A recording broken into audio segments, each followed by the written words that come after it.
അപ്പോൾ ഇതാണ് PlayStation 5ൻ്റെ കൺട്രോളർ, dualsense വയർലെസ് കൺട്രോളർ. ഇത് ബ്ലാക്ക് വേർഷനാണ്. നമുക്കിതൊന്ന് തുറന്നു നോക്കാം. ഇത് അൺബോക്സിങ് PlayStation 5ൻ്റെ ബ്ലാക്ക് വയർലെസ് കൺട്രോളറാണ്.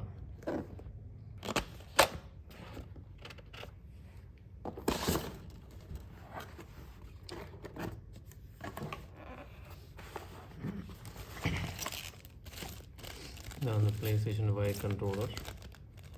ഒരു കടലാസിനുള്ളിൽ പൊതിഞ്ഞിട്ടുള്ളത്. ഇതാണ് സംഭവം. നല്ല മാറ്റ് ഫിനിഷ്.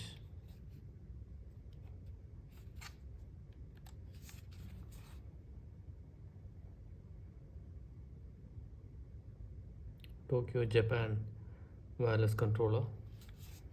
ആസ് യൂഷ്വൽ എല്ലാം മെയ്ഡ് ഇൻ ചൈന. ഇതാണ് ബട്ടൺസ്, ഇവിടെ ബാക്ക് ബട്ടൺസ്.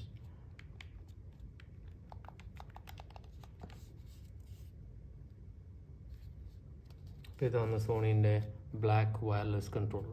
അപ്പോൾ ഇതിന് ചാർജ് ചെയ്യാൻ വേണ്ടിയിട്ട് നമ്മൾ ഒരു ചാർജിങ് സ്റ്റേഷൻ വാങ്ങിയിട്ടുണ്ട്. ചാർജിങ് സ്റ്റേഷൻ ഇപ്പം കൺട്രോൾ ചെയ്യാം. ഇതാണ് ചാർജിങ് സ്റ്റേഷൻ.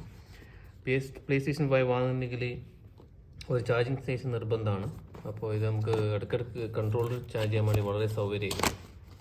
അപ്പോൾ ഇതൊന്ന് തുറന്നു നോക്കാം. ഇതിനുള്ളിൽ എങ്ങനെയാണ് ഇവിടെ പാക്കേജിങ്. ഇതൊരു ബോക്സാണ്. വിരിക്കുക. ഇതാണ് സെറ്റ്. ചാർജിങ് സ്റ്റേഷൻ വാങ്ങുമ്പോൾ നമ്മൾ ശ്രദ്ധിക്കണം. ഓൺലൈനിലാണെങ്കിൽ UAE വേർഷൻ തന്നെ വാങ്ങണം. കാരണം പ്ലഗിൽ ഇങ്ങനെ വ്യത്യാസമായിട്ട് വരും. ഇത് UAE വേർഷനാണ്. അതാണ് ഈ പ്ലഗ് വരുന്നത് 3 പിൻ്റെ. UAE യൂറോപ്പിലോ ഏകദേശം ഒരേപോലത്തെ ചാർജിങ് പ്ലഗ് തന്നെ. Charging adapter. പിന്നെ ഇതാണ് മെയിൻ സാധനം.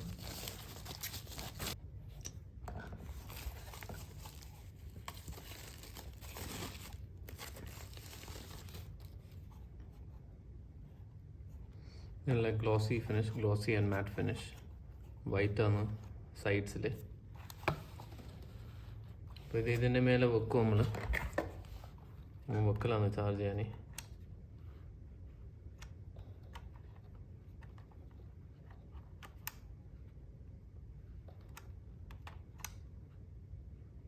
ഇത് നമുക്കിത് ഓണാക്കി നോക്കാം.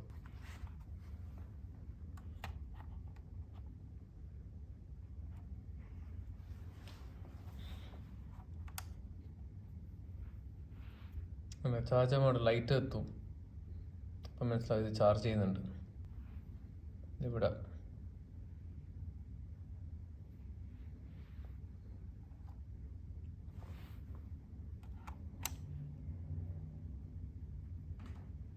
ലൈറ്റ് എത്തും.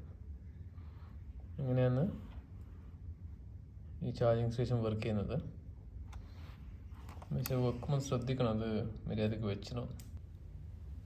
അപ്പോൾ ഇത്ര തന്നെ. ഇതാണ് നമ്മളെ പവർ സ്റ്റേഷൻ, PS5ൻ്റെ ചാർജിങ് സ്റ്റേഷൻ. അപ്പോൾ ഇതെല്ലാം കണ്ട് മനസ്സിലായെന്ന് വിചാരിക്കുന്നു. Thank you for viewing. അടുത്തത് കാണാം.